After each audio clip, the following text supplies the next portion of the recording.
Hey, Tiger fans, it's Mark Fitzpatrick with Tiger Club of Kansas City. It's Tuesday, October 1st, and I am proud to have as our guest today one of the great coaches of college football, Gary Barnett, a Mizzou grad.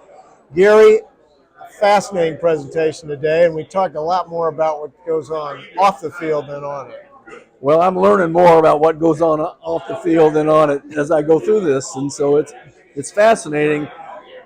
Uh, all the things that are going on in college sports right now, like them or not, they're going on, and it's trying to stay up with them it's a full-time job, but it's not a boring situation. It's fluid. It's everything's moving and everything's changing. You had a great career as a coach at Northwestern, Colorado, two-time conference coach of the year in both Big 12 and Big 10. But you look at today, what a coach has to go through. Do you miss it, or do you think if you were doing it, would it drive you crazy? I look at it from a distance, and I go, I don't know if I want to do that. I know that if I were 20 years younger and that was what I did, I'd find a way to make it work because I'd want to coach that much. And so right now I don't need to coach. But back then I would have wanted to coach and wanted to, be around the players and do whatever I had to do to give them the best chance to play and win. And so as I look at it, 20 years removed, it looks really hard. If I were in it, I'd find a way. Coach has to be more of a CEO now than a Absolutely, X guy, absolutely. right? Like that. You're color analyst for Colorado football, off to a really good start, 4-1, and maybe the best player in the country, Travis Hunter. Played 144 snaps against Baylor. How does he do it without getting exhausted? You know what? He's just not from this planet. He wants to do it. I mean, he's not being made to. He does not want to come off the field. And he's proven to his coaches that he can play both sides of the ball. He doesn't need to come off the field. And it's really nice to have the best player on your team always on the field. And it's like having two players when you have him. And so he's just an extraordinary athlete. We've been some 5 weeks in the season. We've had three different teams ranked number one. We've had some absolutely wild games. You had one, Baylor and Colorado. Last week, Georgia and Alabama. Taking a step back and looking, who's your top 3 or 4 teams you like so far? Well, I think I really like Tennessee. You got to like Alabama.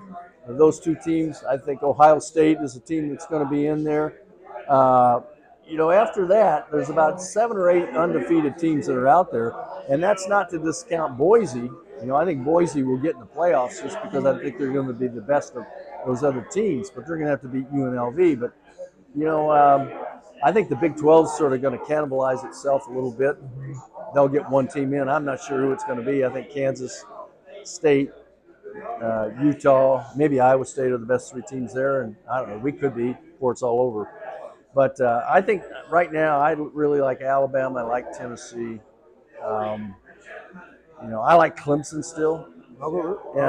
Penn State's playing pretty well. I don't know if they're as good as those other 2 teams, but Ohio State's really good to me.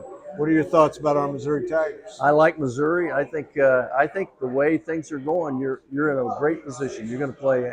Alabama's going to be, on paper, your most difficult game, but they got to win this game against A&M.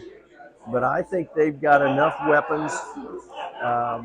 They have as many weapons as most everybody else. So I think they've got a legitimate chance to be a playoff team.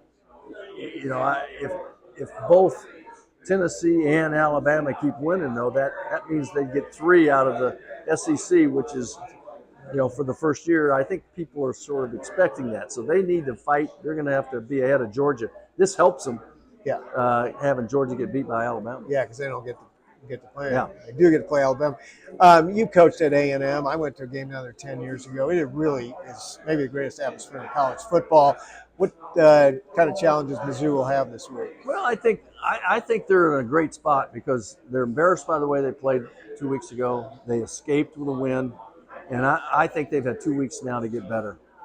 And when you come out of a game like they did against Vanderbilt and you win, you realize how every play can make a difference. And so I think that if I were coaching, I would much rather have my team coming off a game like that and having 2 weeks to get ready for A&M than I would having them come off a blowout and try to settle them down and keep their heads right. Your choice for Heisman, Travis Hunter? I'd have to say right now, Travis Hunter. Okay. I haven't seen anybody like him in college football.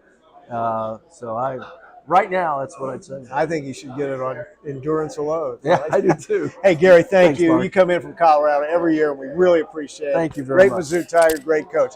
Next week, we will have former Mizzou lineman and current Missouri State Senator Kurtis Gregory. He'll be talking about the state's progress in NIL legislation. So make sure you come and see us at the flea market. And don't forget Tigers versus A&M this Saturday. And for more information, check us out at kctigerclub.com.